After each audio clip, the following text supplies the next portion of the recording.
M'dzina la Atate ndi la Mwana ndi la Mzimu Woyera. Amen. Ndikulandireni pa utumiki wa Tiyankhuleni Ambuye. Lero loweruka Mulungu 2 munyengo ya Adventi. Mawu oyamba achokera m'buku la Mphunzitsi mutu 48 ndime 1 mpaka 4, kudzalumpha nkuzayambira ndime 9 mpaka 11.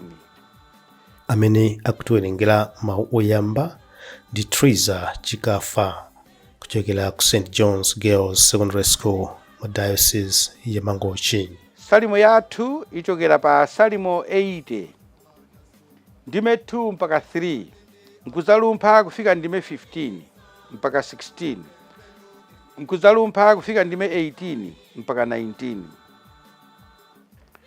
Mawu amthenga woyera wa Ambuye athu Yesu Khristu ndi monga adalembera Mateyo mutu 17 ndime 10 mpaka na 13.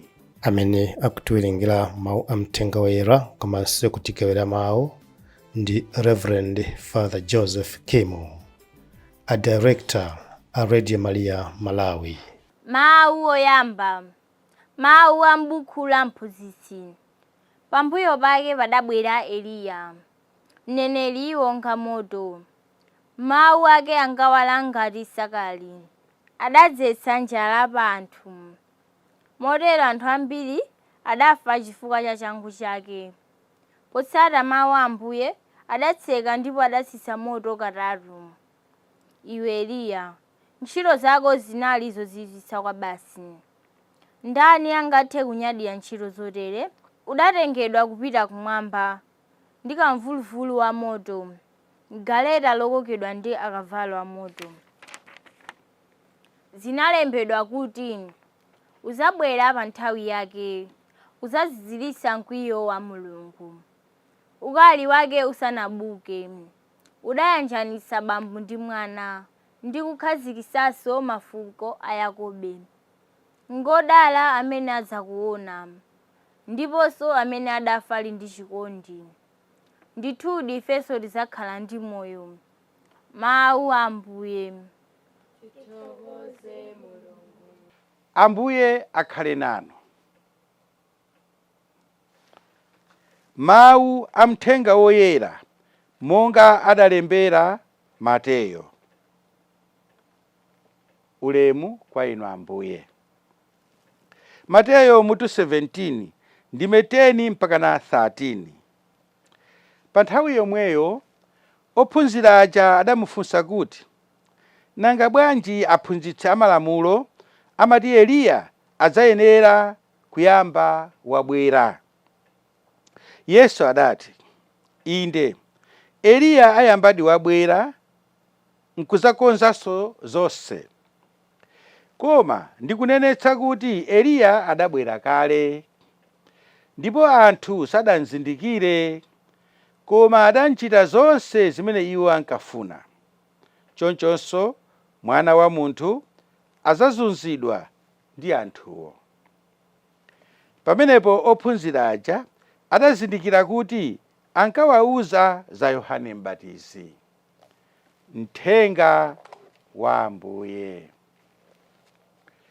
Ulemu kwa inu Ambuye Yesu Khristu.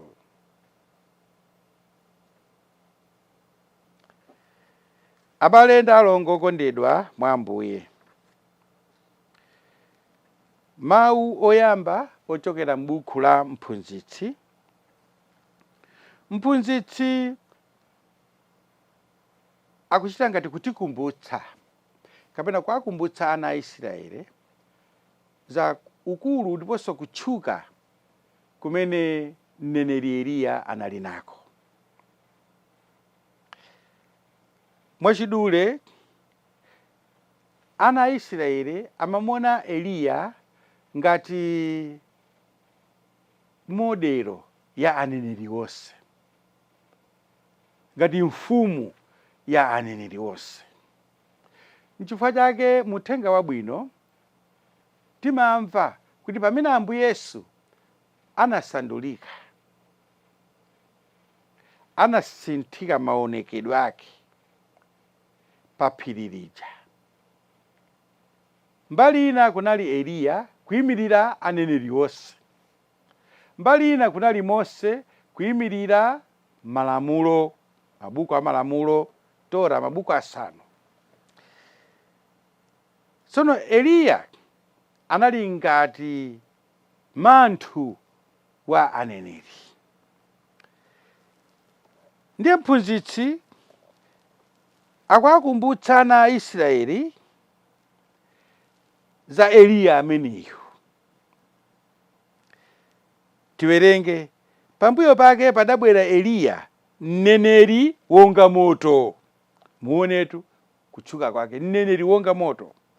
Mawu ake ankawala ngati nsakali, adadzetsa njala pa anthu, motero anthu ambiri adafa chifukwa cha changu chake. Potsata mawu a Ambuye adatseka ndipo adatsitsa moto katatu. Kutsitsa moto katatu. Kamodzi ndikhulupirira kuti kotchuka kwambiri ndi pamene aneneri a Baala okwana 400 amene anabwera ndi Yezebelo, mkazi wa mfumu, kuchokera ku dziko la kwawo lopembedza milungu ya chikunja, pa mpikisano uja umene Eliya anatsitsa moto ndi kuotcha nsembe zake. Pamene aneneri a Baala ja 400 anapemphera, kulira, kuzibaya, kutani, koma moto osatsika. Ndikhulupirira kuti nkhani imeneyo tikuyidziwa bwinobwino. Ndiye mphunzitsi akuwakumbutsa ana a Israeli zimenezi, kuti potsata mawu a Ambuye adatseka ndipo adatsitsa moto katatu, kusonyeza kuti Eliya anali ndithu mneneri wamkulu, mneneri wamphamvu, mneneri woopsa. Ndipo akupitirira zazikulu zimene Eliya zidanchitikira. Iwe Eliya, ntchito zako zinali zozizwitsa kwambiri. Ndani angathe kunyadira ntchito zotere? Udatengedwa kupita kumwamba ndi kamvuluvulu wa moto, mgaleta lokokedwa ndi akavalo a moto. Ena akamakamba za munthu wina mwina wabwino, amanda kuti iniyo musazafe, musazafe, muzangosowa, muzangotengedwa kupita kumwamba ngati Eliya mgaleta ya moto. Chabwino. Zimenezizo ifeyo zikutithandiza chiyani makamaka pa nyengo ino ya Adventi? Maphunzitso amene iwawo zimene akukamba mlembi wa buku la mphunzitsi akufuna kutiuza chiyani makamaka? Mwina timvetsetsa bwino tikamba kutanthauzira Uthenga Wabwino, chifukwa pali kufanizira kuti Eliya uja, mneneri wotchuka uja, amene ana a Israeli amakhulupirira kuti Mesiya asanafike Eliya uja azabweranso. Monga anapita kumwamba pa galeta la moto, azabweranso kuti azakonze njira kuti Mesiya wozozedwa uja, mpulumutsi uja adutse. Tsopano tamva Uthenga Wabwino moja kuti ophunzira amafunsa kuti kuti Eliya samayenera kubwera inuyo musanabwere? Pamene tsopano Ambuye kuti Eliya anabwera kalekale. Eliya anabwera kalekale, koma anthu sanamuzindikire ndipo anamchita chipongwe, anamuzunza. Chabwino, phunziro kwa ifeyo pa nthawi ya Adventi, pa mawu oyambirira awa okhudza Eliya ndi chiyani? Ndikuti inu ndi ine tisakhale ngati ana a Israeli aja amene amayembekezera Eliya kubwereranso kuti mpulumutsi abwere. Kwa ife mpulumutsi anafika, kwa ife mpulumutsi amabwera tsiku ndi tsiku, ndipo timakomana naye m'mawu amene timawerenga a Mulungu, timakomana naye mu Ukaristiya, timakomana naye m'masakramenti osiyanasiyana. Choncho Eliya kwa ife anabwera. Zili kwa ife tsopano kutsekula maso kapena kutsekula mtima wathu. Koma ngati tilibe maso achikhulupiriro, tilibe mtima wachikhulupiriro, nkhani ya Eliya kwa ife ilibe phindu ndipo ilibe tsogolo. Mu Uthenga Wabwino ndiye zina ndafotokoza kale kulumikiza ana a Israeli amayembekezera kuti mpulumutsi asanabwere azambe wabwera kaye Eliya. Malinga ndimene ndafotokozera kuti anali mneneri amene anali ngati manthu wa aneneri, kuti azakhale ngati kuti akulengeza tsopano za Mesiya ameneyu olonjezedwayo. Tiwerenge akuti pa nthawi yomweyo ophunzira aja anamfunsa kuti nanga bwanji aphunzitsi amalamulo amati Eliya adzayenera kuyamba wabwera. Yesu adati, inde Eliya ayambadi wabwera ndi kudzakonzanso zonse, koma ndikunenetsa kuti Eliya adabwera kale ndipo anthu sadanzindikire. Yesu sananene kuti Yohane Mbatiziyo ndamana ali Eliya, koma tsopano ophunzira aja akuti amene yuto akukamba za ndani? Za Yohane Mbatizi. Chifukwanso zochitika za Yohane Mbatizi zimene iye anachita, komanso ndi kukonzekeresa kwake kwa anthu kuti akonzekere, konzani njira kuti mpulumutsi azeremo, zikufanana ndendende ndi Eliya.